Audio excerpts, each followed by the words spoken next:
Hi friends, అందరూ ఎలా ఉన్నారు? బాగున్నారా? అందరూ బాగున్నారు అనుకుంటున్నాను. మరి ఈరోజు దేవుని వాగ్దానంతో నేను మీ ముందుకు వచ్చాను. ఈరోజు దేవుని వాగ్దానము ఆదికాండము 26వ అధ్యాయము 23-24 వచ్చినాను. నేను నీకు తోడై ఉన్నాను కనుక భయపడకుము. మరి ఫ్రెండ్స్, ఈరోజు దేవుని వాగ్దానము.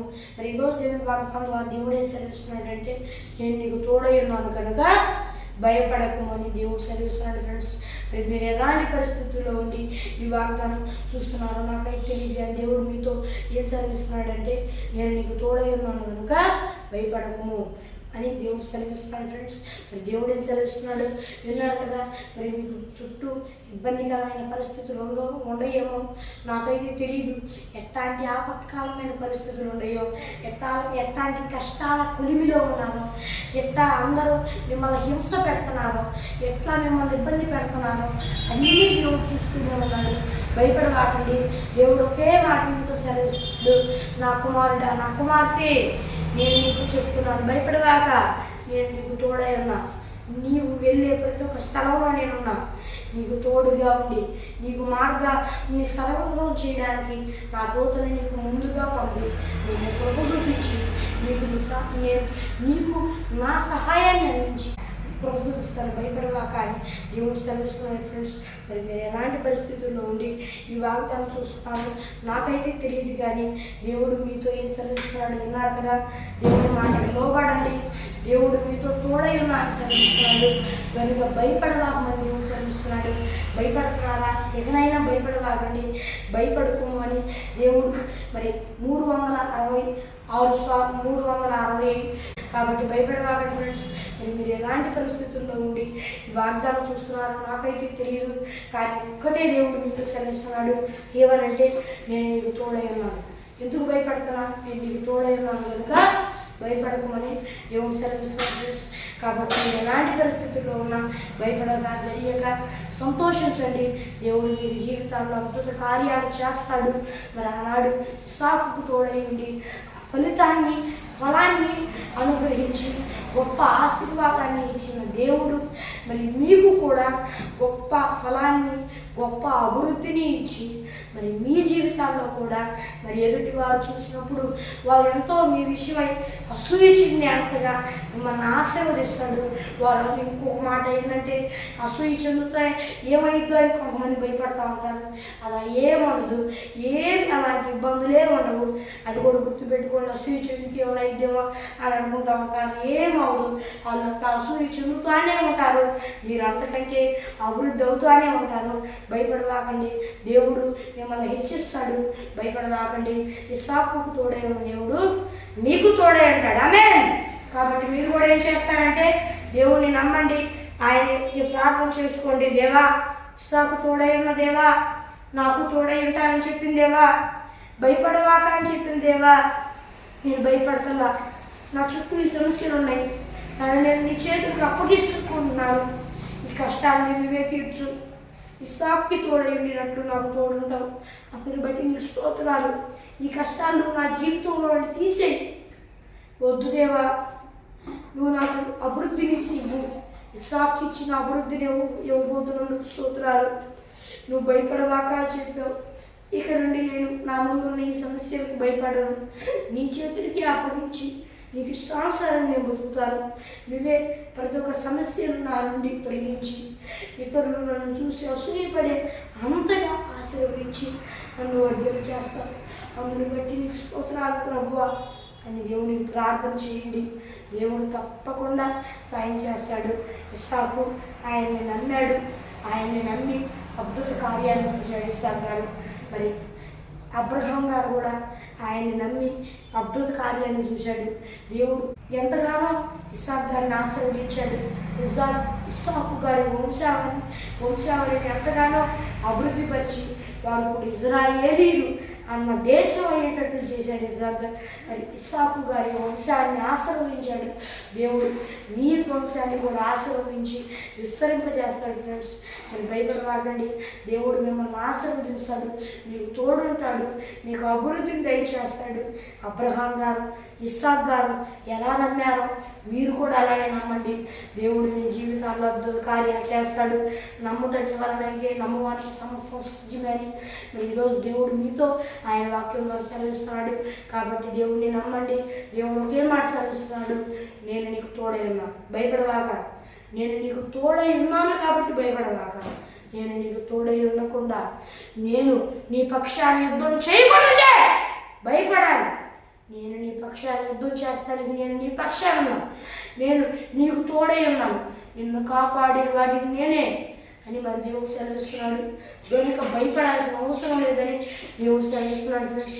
కాబట్టి చుట్టూ ఎంత ఇబ్బందికరమైన పరిస్థితులు వచ్చినా విశ్వాసం కొరకు రాకండి, ఇంకా బలపడండి. దేవుడు నాయను సంతోషించి సాతానుగాడు దేవుడి ముందు నేను పరీక్ష పెడతానన్నప్పుడు నేను ఈ పరీక్షలో నిశ్చయంగా గెలుస్తానని చెప్పి దేవుడు ఈ పరీక్షని నా జీవితంలో అనుమతించాడు. ఈ పరీక్షను ఎలాగైనా గెలవాలని చెప్పి ఇంకా ఎక్కువగా ప్రార్థనలో, దేవా ఈ పరీక్షని నేను గెలవాలి అని ప్రార్థన చేయండి. దేవుడు మీ మీద ఎంతో నమ్మకంతో ఉంటాడు, మీకు తోడై ఉంటాడు. చుట్టూ సమస్యలు ఉన్నాయా, చుట్టూ ముళ్ళులు ఉన్నాయా, భయపడబాకండి. ఆయన మీ పక్కనే ఉంటాడు. ఎక్కడైతే ముళ్ళులు ఉంటాయో అక్కడ ఆయన భుజాల మీద మిమ్మల్ని ఎక్కించుకొని తీసుకెళ్తాడు. భయపడబాకండి. కష్టాలు బాగా ఉన్నట్లే ఉంటాయి, మీ కళ్ళకెట్టి కనబడతా ఉంటాయి, కానీ మీరు వాటి దాకా ఉండే కనబడతా ఉంటాయి. మీరు వాటి మీద కానీ వెళ్తున్నట్టుంది, కానీ అది మీకు ఏ నింపి ఏ కష్టం అవ్వదు. ఎందుకో తెలుసా, దేవుడు ఆయన భుజాల మీద మిమ్మల్ని ఎక్కించుకొని నడిపిస్తూ ఉంటాడు. కాబట్టి అది గుర్తుపెట్టుకోండి. ఆయన మీకు తోడుంటా అంటున్నాడు.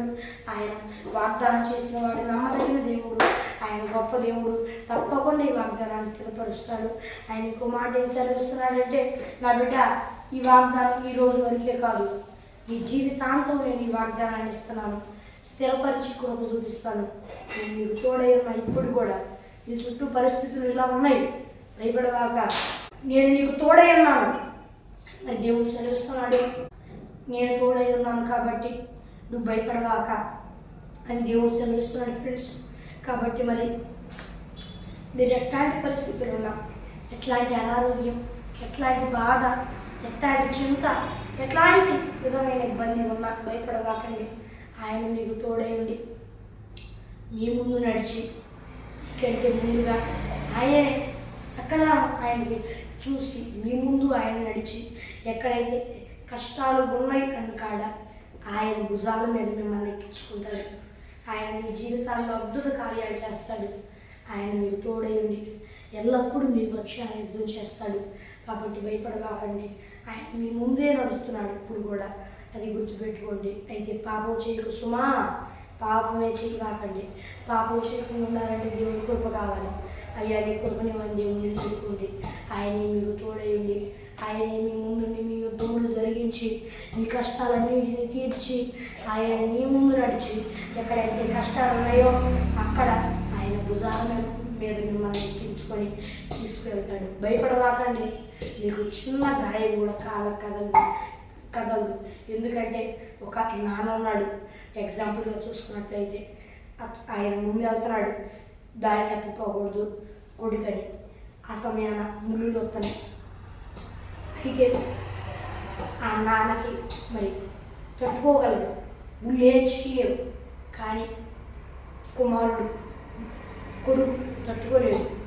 అప్పుడు ఆ నాన్న మరి కొడుకుని భుజాల మీద ఎక్కించుకొని అక్కడ నడుచుకుంటూ వెళ్ళి ఆయన ఆ నొప్పిని భరించాడు తప్ప కొడుకుకి చిన్న ఇబ్బంది కూడా జరగనిలేదు. అలాగే ప్రభు యేసుక్రీస్తు ప్రభు వారు మీరు అనుభవించాల్సిన కష్టాల కొరకు కలవరిగీడు ఎప్పుడో ప్రాణత్యాగాన్ని చేసి ఎంతో అనుభవించాడు ఇబ్బందిని. అదల్లా మీ కొరకే, మీరు తట్టుకోలేరని. కాబట్టి ఆయన్ని నమ్మండి. ఆయన ఇష్టానుసారంగా బ్రతికి బాప్తీసం తీసుకొని రక్షణ పొందండి. ఆయన ఆత్మను పొందుకోండి, ఆయన ఆత్మ అభిషేకాన్ని పొందుకోండి. మారు మనసు పశ్చాత్తాపం ఇంకెన్నడూ చేయకుండా పాపం చేయకుండా ఉండండి. అయ్యా నాకు సహాయం చేయని వేడుకోండి. తప్పకుండా ఆయన మీ జీవితాల్లో కృప చూపిస్తాడు. ఆయన మీ కొరకు గొప్ప కార్యం చేశాడు. అది గుర్తెరగండి. గుర్తెరగకుండా ఉండవాకండి. ఆయన మీ జీవితంలో ఎంతో కార్యం చేశాడు. ఆయన్ని నమ్మటం మీ వలన అయితే నమ్మి ఆయనకి సమస్తం సాధ్యమే. కాబట్టి ఆయన్ని నమ్మండి. కార్యాన్ని మీ జీవితాల్లో చూస్తారు. ఆమేన్. దేవుని మాటలు దీవించుగాక. మరి చిన్న ప్రార్థన చేసుకున్నాం. పరలోకమందున దేవా, ఇప్పుడు దాకా నీ మాటలు విన్నాం. దేవా నాయన యేసయ్య, నీ బిడ్డలతో సూటిగా మాట్లాడినందుకు స్తోత్రాలు చెల్లిస్తూ ఉన్నాను తండ్రి. యేసయ్య నాయన వాగ్దానం త్వరగా అప్లోడ్ అవ్వాలి. దేవా యేసయ్య,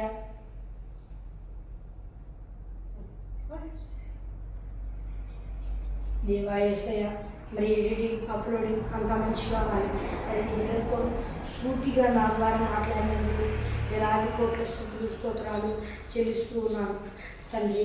యేసయ్య నాయన, నీ బిడ్డలు చూస్తున్న నీ బిడ్డలందరూ నీ మాటలు విన్నారు కదా దేవా. వారితో నువ్వు చెప్పినట్లుగా వారు భయపడకుండా ఎక్కడైనా ఉండడానికి నువ్వే వారికి నీ కృప చూపించు. నీ మాటలు వినడానికి వారికి నీ కృప చూపించు తండ్రి. యేసయ్య ప్రభువే యెహోవా, మరి నువ్వే వారికి నీ జీవితాల్లో వారికి నీ జీవితాల్లో మార్చాలి ప్రభువా. యేసయ్య వారికి వారి జీవితాల్లో అద్భుత కార్యాలు చేయమని వేడుకుంటూ ఉన్నాను. యేసయ్య వారిని నీ ఆత్మతో నింపయ్యా, అద్భుత కార్యాలు చేయయ్యా. మరి భూలోకంలో ఉన్న వారందరూ, ఈ వాగ్దానం చూస్తున్న వారందరూ నేను నమ్ముకొని మారు మనసు పశ్చాత్తాపం పొందుకొని బాప్తీసం తీసుకొని దేవా యేసయ్య నీ ఆత్మను పొందుకొని రక్షణ పొందుకొని నీ ఆత్మ అభిషేకం పొందుకోవడానికి సహాయం చేయ యేసయ్య. మరి నువ్వే ఈ వాగ్దానం చూసే ప్రతి ఒక్కరికి నీ కొరకు చూపించమని వేడుకుంటూ యేసయ్య అందరూ రక్షణ పొందడానికి సహాయం చేయమని వేడుకుంటూ యేసయ్య నామములో ప్రకటించున్నాను. నా వివలోకమందున నా పరమ తండ్రి ఆమేన్. మరి నీ ప్రార్థన అవసరం కొరకు ఇక్కడ కనిపిస్తున్నా +91 635 9609 నేనందరికీ కాల్ చేయండి. మరి ఒకసారి ఇంగ్లీష్లో చెప్తాను. +91 6305960089 అనే నెంబర్కి కాల్ చేయండి. మరి +91 లేదా +91 అనే దేశం కోడ్ అనమాట. ఆ దేశం కోడ్ ఈ భారతదేశంలో ఉన్నవారు మొక్కగా దాని పక్కన ఉన్న నెంబర్కి కాల్ చేయండి. బయట దేశాల్లో ఉన్నవారు తప్పకుండా ఆ దేశం కోడ్ని దాని పక్కన ఉన్న నెంబర్కి కాల్ చేయండి. మరి దేవుని వాగ్దానంతో మళ్ళీ కలుద్దాం. అంతవరకు దేవుని కృపా ఆశీస్సులు మనందరికీ తోడైన నడిపించుగాక. ఆమేన్. Praise the lord.